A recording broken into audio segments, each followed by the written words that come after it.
We're above the point of them.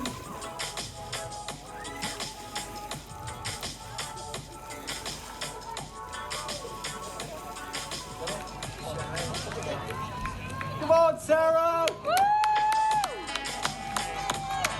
Well done, Sarah!